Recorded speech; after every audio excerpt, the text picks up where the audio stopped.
ہم سب یہ جانتے ہیں کہ قیامت بہت ہولناک ہوگی، اور وہ کتنی ہولناک ہوگی اس کے بارے میں قرآن و حدیث میں بے شمار تذکرے ملتے ہیں۔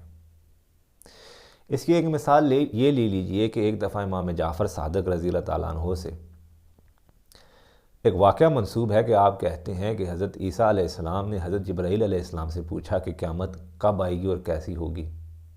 یہ سننا تھا کہ حضرت جبرائیل علیہ السلام کپ کپانا شروع ہو گئے، آپ پر غشی طاری ہو گئی اور آپ بے ہوش ہو گئے۔ جب آپ کو ہوش آیا تو حضرت عیسیٰ علیہ السلام کو حضرت جبرائیل علیہ السلام نے کہا کہ اے روح اللہ، آپ مجھ سے زیادہ بہتر جانتے ہیں کہ قیامت کیسی ہوگی اور کب آئے گی۔ یہاں پر سوال یہ پیدا ہوتا ہے کہ کیا حضرت عیسیٰ علیہ السلام کو معلوم تھا کہ قیامت کب آئے گی؟ نہیں، بلکہ یہاں پر وہ نشانیاں ہیں جو کہ بتائی گئی ہیں کہ قیامت کے آنے سے پہلے کیا ہوگا۔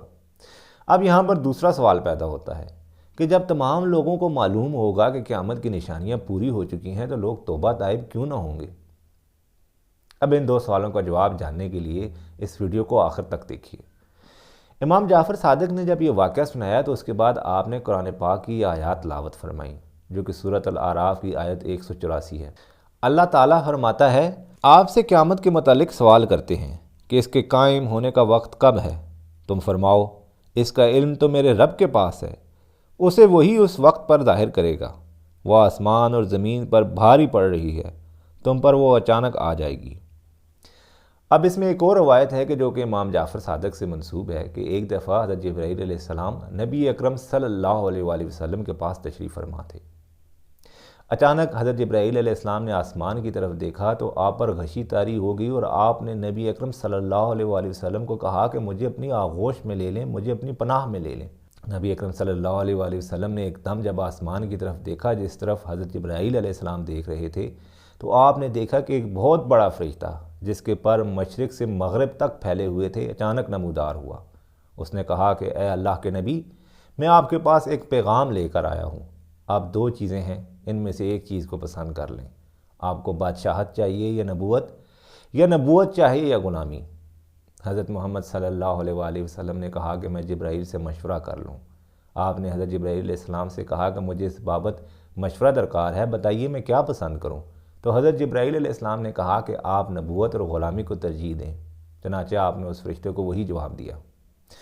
اس فرشتے نے کہا کہ میں آپ کا جواب لے کر اللہ کی بارگاہ میں حاضر ہونے جا رہا ہوں۔ اس کے بعد اس فرشتے نے اپنا ایک پاؤں اٹھایا اور پہلی جنت میں رکھا، دوسرا پاؤں دوسری جنت میں، پھر پہلا پاؤں تیسری جنت میں، اور اس طرح سے وہ آخری جنت میں پہنچ گیا۔ اس وقت اس فرشتے کی جو جسامت تھی وہ ایک پرندے کی طرح ہو چکی تھی، یعنی کہ وہ چھوٹا سا ہو چکا تھا۔ نبی اکرم صلی اللہ علیہ وآلہ وسلم نے حضرت جبرائیل علیہ السلام سے پوچھا کہ اللہ کے برگزیدہ فرشتے آپ کو اچانک کیا ہو گیا تھا؟ تو حضرت جبرائیل علیہ السلام نے فرمایا کہ یہ حضرت اسرافیل علیہ السلام تھے۔ جب سے یہ دنیا بنی ہے یہ پہلی بار ایسا ہوا ہے کہ یہ زمین کی طرف آئے ہیں، اور مجھے ڈر لگا کہ کہیں یہ قیامت کا اعلان نہ کر دیں۔ تو آپ یہاں سے اندازہ کر لیجئے کہ وہ قیامت کتنی ہولناک اور کتنی خوفناک ہوگی۔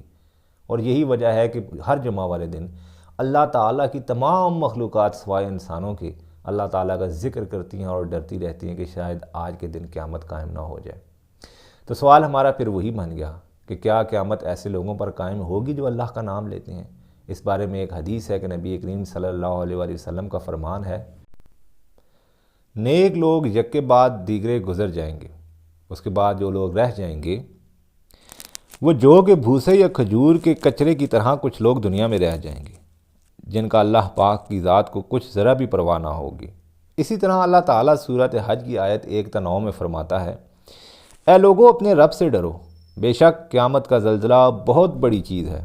جس دن تم اسے دیکھو گے تو یہ حالت ہوگی کہ ہر دودھ پلانے والی اپنے دودھ پیتے بچے کو بھول جائے گی، اور حمل والی کا حمل ٹھہر جائے گا، اور تو لوگوں کو دیکھے گا کہ جیسے نشے میں ہیں، حالانکہ وہ نشے میں نہیں ہوں گے، لیکن یہ کہ اللہ کا عذاب بڑا شدید ہے۔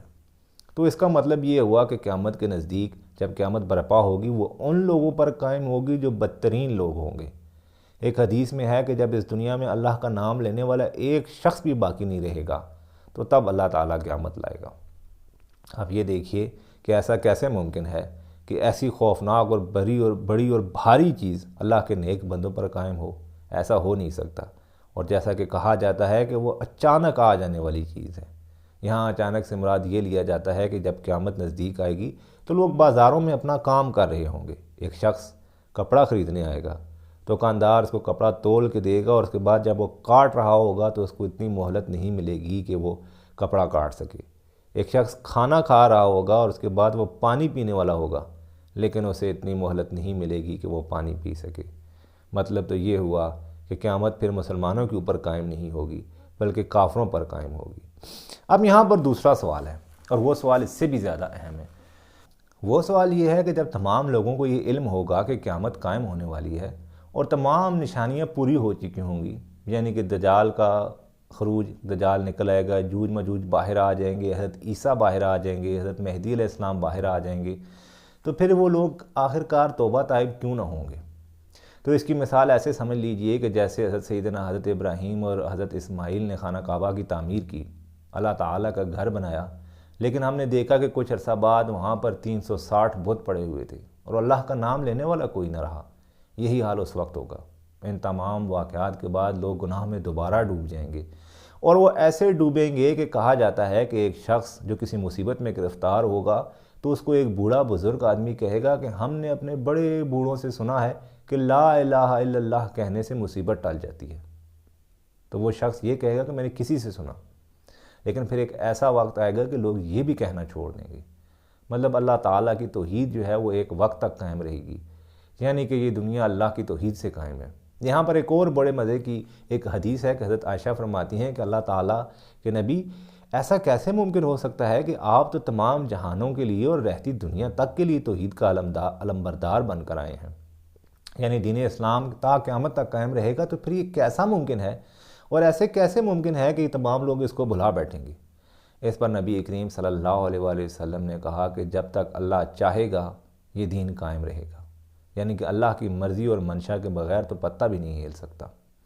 پھر قیامت کے نزدیک آنے کے وقت پھر ایک ایسا واقعہ بھی آئے گا کہ ایک آگ نکلے گی، اور وہ آگ ایسی ہوگی جو تمام لوگوں کو دھکیل کر شام کی طرف لے جائے گی، اور کہا جاتا ہے کہ یہی وہ میدان ہے جہاں پر حشر برپا ہوگا، یعنی کہ وہ لوگ تو مر جائیں گے، زمین سے نکل جائیں گے اور اٹھ کھڑے ہوں گے، تو پھر قیامت قائم ہوگی، اور قیامت کا زلزلہ ایسا ہوگا جو بچوں کو بوڑھا کر دے گا۔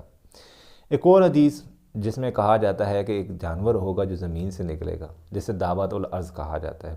اب اس کے متعلق بہت سی ویڈیوز موجود ہیں، بہت سے لوگ دابۃ الارض کے بارے میں مختلف طرح کی باتیں بتاتے ہیں، لیکن دابۃ الارض کے بارے میں صرف ایک ہی حدیث ہے کہ قرب قیامت کے قریب زمین سے ایک جانور زمین پھاڑ کر باہر نکلے گا۔ شہر اس کا مکہ کہا جاتا ہے، اور کہا یہ جاتا ہے کہ وہ دن کے وقت یعنی کہ روشنی کے ٹائم نکلے گا، اور وہ لوگوں سے بات کرے گا، لوگ اس کی بات سمجھیں گے۔ اس کے بعد نہ ہی تو کسی اسلام لانے والے کو اسلام لانے کا کوئی فائدہ ہوگا، اور نہ ہی کسی توبہ کرنے والے کو توبہ کرنے کا کوئی فائدہ ہوگا، یعنی کہ وقت ختم ہو جائے گا، اور پھر اس کے بعد سورج مغرب سے نکلے گا۔ اور تیسری اہم بات، جیسے ہی سورج مغرب سے نکلے گا شیطان چیخنا پکارنا شروع کر دے گا، وہ سجدے میں پڑ جائے گا، کیونکہ اس کو معلوم ہو جائے گا کہ قیامت قریب آنے والی ہے، اور اللہ تعالیٰ نے جو شیطان کو علم دیا ہے وہ جانتا ہے کہ وہ کیسی ہولناک ہوگی۔ پھر یہاں پر ایک اور بات اہم ہے کہ ایک اللہ تعالیٰ ایک ہوا بھیجیں گے۔ اس ہوا کے بارے میں کہا جاتا ہے کہ وہ ہوا مومنین کے لیے خوشبو کی مانند ہوگی، ایک ایسی خوشبو جو ہلکی ہلکی سی دھیمی دھیمی خوشبو ہوگی۔ یہ خوشبو یعنی یہ ہوا ان کی بغلوں میں کچھ ایسی بیماری پیدا کرے گی کہ وہ نہایت پرسکون انداز میں موت کی نیند میں چلے جائیں گے۔ نبی کریم صلی اللہ علیہ وآلہ وسلم کا فرمان ہے کہ قیامت اس وقت تک قائم نہ ہوگی جب تک لات و عزا کی دوبارہ سے پرستش نہ شروع ہو جائے۔ آپ یہ دیکھ لیجئے کہ لات و عزا کون ہے اور کیا ہے۔